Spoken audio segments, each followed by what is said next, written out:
ये कहानी आज से करीब 55 साल बाद की है। इसमें दिखाया गया है कि दुनिया अब पहले जैसी नहीं रही। पूरी पृथ्वी बर्बाद हो चुकी है। चारों तरफ सिर्फ सूखी जमीन और मुरझाए पेड़ ही बचे हैं। इसका कारण है बढ़ता हुआ तापमान। पिछले 5 सालों में तापमान 10 डिग्री बढ़ गया है। हाँ, सिर्फ 10 डिग्री। अब आपको बताता हूँ कि आज के समय में यानी हकीकत में यह तापमान 2 डिग्री बढ़ चुका है, ताकि आप कहानी और हकीकत को जोड़कर देख सकें। खैर, तापमान बढ़ने की वजह से अब सब कुछ तबाह हो चुका है। बहुत कम लोग ही जिंदा हैं जो अपने अपने घरों में रहते हैं। ये लोग सिर्फ रात में ही बाहर निकलते हैं ताकि खाने के लिए कुछ ढूंढ सकें। अब खाने के लिए इंसान ही इंसान का शिकार कर रहे हैं, क्योंकि और कुछ बचा ही नहीं है। लोग अपने मुंह और पूरे शरीर पर कपड़े बांध कर रखते हैं ताकि सूरज की तेज किरणें उनके शरीर पर न पड़े। अगर ये किरणें शरीर पर पड़ गईं, तो वहीं जलकर राख हो जाएंगे। इसी दौरान हम 3 लोगों को देखते हैं जो हमेशा अपनी कार में रहते हैं, क्योंकि उनके पास कोई ठिकाना नहीं है। इनमें 2 लड़कियां हैं जो बहनें हैं। उनके नाम है मैरी और कोरा। जो लड़का है उसका नाम फिलिप्स है, वह मैरी का पार्टनर है। ये तीनों काफी समय से साथ में अपनी जिंदगी बचाने की कोशिश कर रहे हैं। इन हालातों में कुछ दिन पहले इन्हें पता चला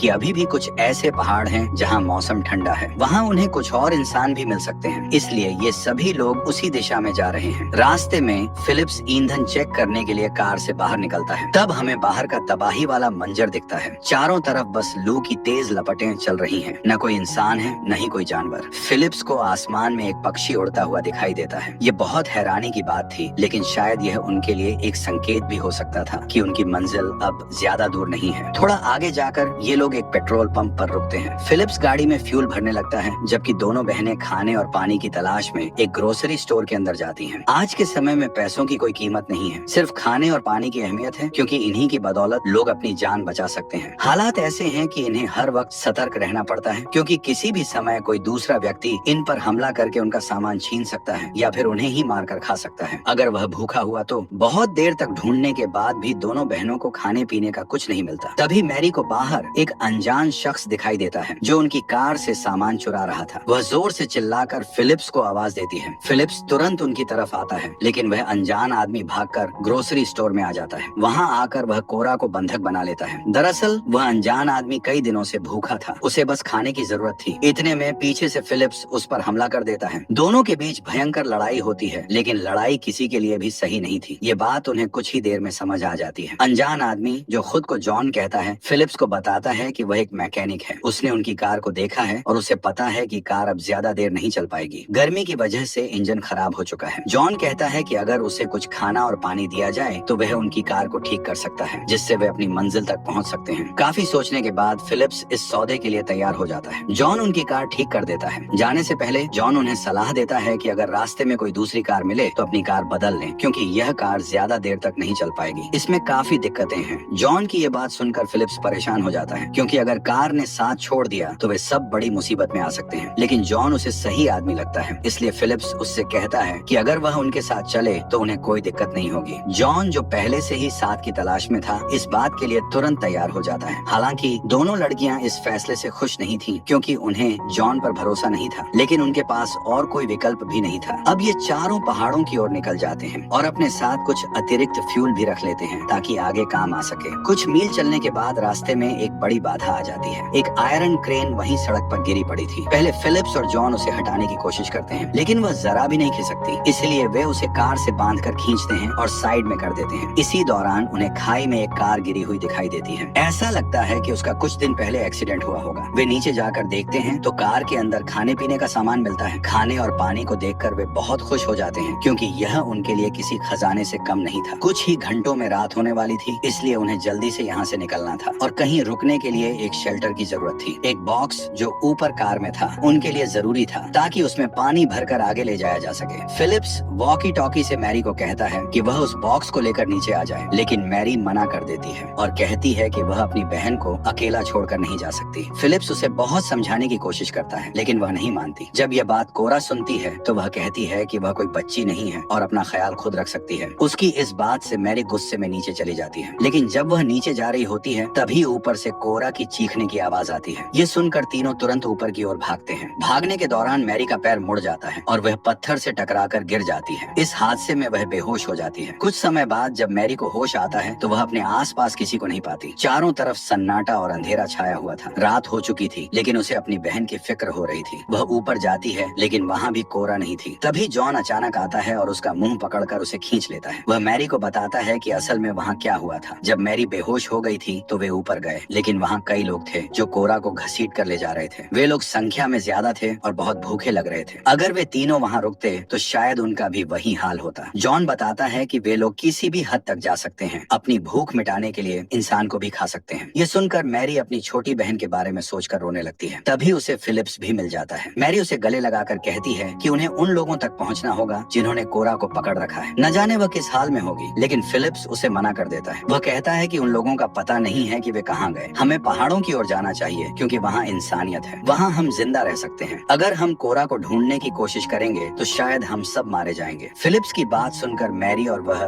दोनों बहस करने लगते हैं। मैरी अपनी बहन को लिए बिना कहीं जाने के लिए तैयार नहीं थी, चाहे कुछ भी हो जाए। इस बीच जॉन वहाँ लगे एक ऊंचे टावर पर चढ़कर चारों ओर नजर डालता है। उसे जंगल के बीच से धुआं उठता हुआ दिखता है। वह कहता है, शायद वे लोग वही हैं, तुम्हारी बहन भी वही होगी। जॉन की बात सुनकर मैरी खुश हो जाती है और तीनों तुरंत उस जगह की ओर निकल पड़ते हैं। जब वे वहाँ पहुँचते हैं तो देखते हैं कि कई लोग वहाँ इकट्ठा हैं। उन्होंने कोरा को जंजीरों से बांध कर रखा हुआ है। वहाँ आग जल रही थी और वे लोग शराब पी रहे थे। कुछ लोग कोरा को मार भी रहे थे। ये दृश्य मैरी से देखा नहीं जा रहा था, लेकिन अब क्या किया जाए। तभी जॉन उन्हें एक योजना बताता है। वह कहता है, मैं वहाँ जाकर धमाका करूंगा, इससे उनका ध्यान भटक जाएगा। तब तुम लोग कोरा को वहाँ से निकाल सकते हो। मैरी, तुम कार को तैयार रखना। ये योजना उन्हें सही लगती है, इसलिए मैरी और फिलिप्स कार के पास जाकर तैयार हो जाते हैं। मैरी कार स्टार्ट करने की कोशिश कर रही थी कि तभी वहाँ उस ग्रुप का एक आदमी आ जाता है। वह मैरी को देखने ही वाला था कि तभी जॉन धमाका कर देता है। उसका काम पूरा हो जाता है, लेकिन फिलिप्स डरपोक साबित होता है। वह कोरा को बचाने नहीं जाता, बल्कि भागकर वापस कार में आकर बैठ जाता है। फिलिप्स मैरी से कहता है, जल्दी कार भगाओ, ये लोग बहुत खतरनाक हैं, वे हमें मार डालेंगे। लेकिन मैरी अपनी बहन को मरने के लिए छोड़ने को तैयार नहीं थी। इस पर फिलिप्स को गुस्सा आ जाता है। इसी बीच वे देखते हैं कि सभी लोग उनकी ओर आ रहे हैं। अब मैरी के पास कोई और चारा नहीं बचता, उसे कार को वहाँ से ले जाना ही पड़ता है। जाते समय एक आदमी उनकी कार पर हमला कर देता है, जिससे फिलिप्स के पैर में चोट लग जाती है। फिर भी वे किसी तरह वहाँ से निकलने में कामयाब हो जाते हैं। कुछ दूर जाने के बाद मैरी एक बड़ा फैसला करती है। वह कहती है कि वह अपनी बहन को ऐसे नहीं छोड़ सकती, वह वापस जाएगी। ये सुनकर फिलिप्स नाराज और निराश हो जाता है, लेकिन मैरी का इरादा पक्का था। आखिरकार दोनों अलग अलग रास्ते पर चले जाते हैं। फिलिप्स अपनी ओर बढ़ता है और मैरी अपनी बहन को बचाने के लिए वापस जाने का फैसला करती है। अब कहानी और भी रोमांचक हो जाती है। मैरी अंधेरी और सुनसान रात में बिना किसी हथियार के चलते चलते एक रेलवे ट्रैक तक पहुंचती है। जहां एक टनल थी, वहीं मैरी को कोरा का बैग मिलता है। बैग में एक फोटो थी जो उनके बचपन की थी। उसे देखकर मैरी की आंखों से आंसू निकल आते हैं। वह सोचती है, मैंने हमेशा कोरा की रक्षा की, हर मुसीबत से बचाया, लेकिन आज मैं खुद अकेली और बेबस हूँ। अब मैं कहाँ कहाँ जाऊंगी। वह खुद से कहती है, मैं तो एक लड़की हूँ, अगर किसी ने मुझे देख लिया तो ना जाने मेरे साथ क्या होगा। इतने में एक शैडो उसकी ओर आता दिखता है। वह और कोई नहीं बल्कि फिलिप्स था। वह लंगड़ाता हुआ जैसे तैसे मैरी के पास पहुंचता है। वह कहता है, मैं तुम्हें ऐसे अकेले नहीं छोड़ सकता, हम दोनों मिलकर कोरा को ढूंढेंगे। अब दोनों साथ में टनल को पार करते हैं। जब वे टनल से बाहर निकलते हैं तो सुबह हो चुकी थी। सुबह का तापमान बहुत ज्यादा था, लगभग 60 डिग्री से भी ऊपर। ये देखकर मैरी तुरंत टनल के अंदर वापस आ जाती है। फिलिप्स गिरने लगता है क्योंकि उसकी हालत अब और खराब हो चुकी थी। मैरी उसे और आगे चलने की इजाजत नहीं देती। वह कहती है, तुम यहीं रुक जाओ, मैं अकेले जाऊंगी। अगर मुझे मदद मिली तो मैं वापस आकर तुम्हें बचा लूंगी। फिलिप्स अपनी शर्ट उतारकर मैरी को देता है और कहता है, इसे पहन लो, इस तापमान में ऐसे बाहर जाओगी तो मर जाओगी। मैरी अकेले ही सफर शुरू करती है। वह पूरे दिन चलती रहती है, कभी वीरान ब्रिज पर तो कभी बंजर मैदानों में। चलते चलते उसे दूर एक चर्च नजर आता है। वह चर्च के अंदर जाती है, जहाँ उसे एक सर्वाइवर मिलता है। वह व्यक्ति कहता है, तुम्हें यहाँ अकेले नहीं रुकना चाहिए, ये जगह तुम्हारे लिए सुरक्षित नहीं है। यहाँ कुछ लोग लड़कियों को बंदी बना लेते हैं और फिर उनसे जबरदस्ती बच्चे पैदा करवाते हैं। उसकी बातों में सच्चाई थी जो मैरी को सोचने पर मजबूर कर देती है। वह व्यक्ति उसे अपने साथ चलने का सुझाव देता है और मैरी उसकी बात मान लेती है। दोनों साथ में काफी दूर तक चलते हैं। रास्ते में मैरी उसे फिलिप्स के बारे में भी बताती है, जो बहुत बुरी तरह घायल है। कुछ समय बाद वे एक घर पहुँचते हैं। यह घर एंजेलिना का था, जहाँ उसका परिवार रहता था। घर देखकर मैरी को थोड़ा सुकून मिलता है। वह सोचती है, कम से कम अभी कुछ लोग ऐसे भी हैं जो औरों की मदद करते हैं। एंजेलिना मैरी को खाने के लिए कुछ देती है और कहती है, तुम आराम करो। अब आपको लग रहा होगा कि कहानी यहीं खत्म हो जाएगी, क्योंकि मैरी को अच्छे लोग मिल गए, लेकिन किसी पर इतनी जल्दी भरोसा नहीं करना चाहिए। सुबह जब मैरी सोकर उठती है तो देखती है कि एंजेलिना ने उसे कमरे में बंद कर दिया है। मैरी जोर जोर से चीखती है और चिल्लाती है, लेकिन कोई फायदा नहीं होता। तभी उसे बाहर से अपनी बहन और फिलिप्स की आवाज सुनाई देती है। वह समझ जाती है कि उन्होंने अब फिलिप्स को भी पकड़ लिया है। दरअसल ये वही लोग थे जिन्होंने शुरुआत में जाल बिछाया था। वे चाहते थे कि कोई उनकी मदद के लालच में फंस जाए। अब खाने की लालच ने इन लोगों को ऐसा बना दिया था कि वे दूसरों का शिकार करने लगे। थोड़ी देर बाद एंजेलिना कमरे में आती है। वह मैरी को एक ड्रेस देती है और कहती है, इसे पहनकर नीचे आ जाना, डिनर के लिए हम तुम्हारा इंतजार करेंगे। फिर वह कोरा को भी उसी कमरे में लाकर बंद कर देती है ताकि दोनों बहनें मिल सकें। अपनी बहन को देखकर मैरी बहुत खुश होती है और उसे गले से लगा लेती है। अब मैरी और कोरा को अपनी जान बचानी है। मैरी समझ चुकी थी कि यह लोग कितने खतरनाक हैं। वह रूम में रखे हुए सारे कपड़े जोड़कर एक रस्सी बनाती है ताकि खिड़की से नीचे उतर सके। तभी एंजेलिना का बेटा वहाँ आ जाता है और उन्हें देख लेता है। मैरी उसकी नजरें हटाने के लिए उसे बहलाने लगती है। वह उसके साथ इंटीमेट होने का नाटक करती है। ये देखकर एंजेलिना का बेटा पूरी तरह से मग्न हो जाता है और समझ नहीं पाता कि असल में क्या हो रहा है। तभी पीछे से कोरा उसके सिर पर वार करती है जिससे वह बेहोश हो जाता है। मैरी तुरंत कोरा को रस्सी के सहारे नीचे भेज देती है और कहती है, जंगल की ओर भागते रहना और कभी पीछे मत देखना। लेकिन मैरी खुद वहाँ से नहीं भागती। वह वही ड्रेस पहनकर नीचे जाती है। एंजेलिना उसे देखकर सोचती है कि मैरी ने अब उसके साथ रहने का फैसला कर लिया है। एंजेलिना अपने पूरे परिवार से मैरी का परिचय करवाती है। वे सब मिलकर खाने की मेज पर बैठते हैं। लेकिन मैरी देखती है कि उनकी प्लेट में जो मांस रखा है वह इंसानी मांस है। ये देखकर मैरी की भूख मर जाती है। वह अपनी प्लेट फेंक देती है और वहाँ से भागने की कोशिश करती है। तभी एंजेलिना का बेटा होश में आ जाता है। उसे सच्चाई का पता होता है, इसीलिए वह मैरी को पकड़ लेता है। वह पहले मैरी को बहुत मारता है, फिर उसे घसीटते हुए एक रूम में बंद कर देता है। उस रूम में मैरी फिलिप्स को देखती है। फिलिप्स का शरीर आधा बचा हुआ था क्योंकि आधा मांस इस परिवार ने खा लिया था। फिलिप्स की ऐसी हालत देखकर मैरी डर जाती है, लेकिन वह अपनी होशियारी से काम लेती है। डिनर टेबल से उसने पहले ही एक चाकू चुरा लिया था। उसी चाकू से वह अपनी रस्सियां काट लेती है और भाग जाती है। भागते भागते वह एक दूसरे रूम में जाती है। उस रूम का नजारा देखकर उसके होश उड़ जाते हैं। वह रूम परिवार का स्टोर रूम था जहाँ उन्होंने इंसानों को बंद कर रखा था। इन लोगों को वे समय आने पर मारकर खाते थे। वहीं मैरी को जॉन भी मिलता है। वह गेट खोल देती है जिससे सारे बंदी बाहर भागने लगते हैं। लेकिन बाहर का तापमान बहुत अधिक था। कड़ी धूप में सबका शरीर जलने लगता है। जिनके शरीर पर कपड़े नहीं थे वे तेज धूप में तुरंत जलकर मर गए। लेकिन जो लोग किसी तरह खुद को ढक पाए थे वे बच गए और जंगल की ओर भाग गए। इसी बीच मैरी देखती है कि एंजेलिना और उसके बेटे ने फिर से उसकी बहन को पकड़ लिया। तभी एंजेलिना मैरी के पास आकर कहती है, मैं चाहती तो तुम्हें उसी रात मार देती, लेकिन मुझे लगा कि तुम अलग हो और हमारे परिवार का हिस्सा बनोगी, पर तुम भी बाकी लोगों जैसी निकली। ये सुनकर मैरी गुस्से में एंजेलिना के पेट में चाकू मार देती है। एंजेलिना बुरी तरह घायल होकर वहीं गिर जाती है। अपनी माँ को बचाने के चक्कर में एंजेलिना का बेटा कोरा मैरी की बहन को छोड़ देता है। मैरी अपनी बहन को लेकर वहाँ से भाग जाती है। थोड़ी दूर जाने पर उन्हें जॉन भी मिल जाता है। अब तीनों साथ मिलकर आगे बढ़ते हैं। कई दिनों तक यात्रा करने के बाद वे एक गुफा तक पहुँचते हैं। वहाँ वे देखते हैं कि गुफा की दीवारों से पानी रिस रहा है। इसका मतलब है कि वहाँ पानी उपलब्ध है। गुफा के ऊपर पक्षी उड़ते दिखाई देते हैं, जिससे उन्हें उम्मीद होती है कि यहाँ जीवन संभव हो सकता है। तीनों ही बहुत खुश हो जाते हैं। उन्हें लगता है कि वे अपनी बाकी की जिंदगी यहाँ बिता सकते हैं। लेकिन जब वे पहाड़ पर चढ़कर पूरे इलाके का नजारा देखते हैं तो सब कुछ वीरान और बंजर नजर आता है। यह जगह भी बाकी दुनिया की तरह सूखी और उजाड़ थी। उन्हें समझ आता है कि अब धरती पर शायद ही कोई ऐसी जगह बची हो जहाँ जीवन को फिर से पहले जैसा बनाया जा सके। फिर भी उन्हें इस बात की खुशी होती है कि कम से कम यहाँ पानी है जिससे वे कुछ साल तक गुजारा कर सकते हैं।